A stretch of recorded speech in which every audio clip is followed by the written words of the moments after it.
बिना बोलौले गौरा नैहर माते जइहा, आदर ना होई है तोहार।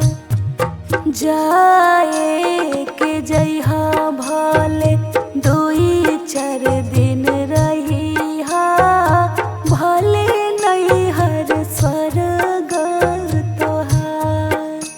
अरे बिना बोलौले गौरा नैहर माते जइहा, आदर ना होई है तोहार।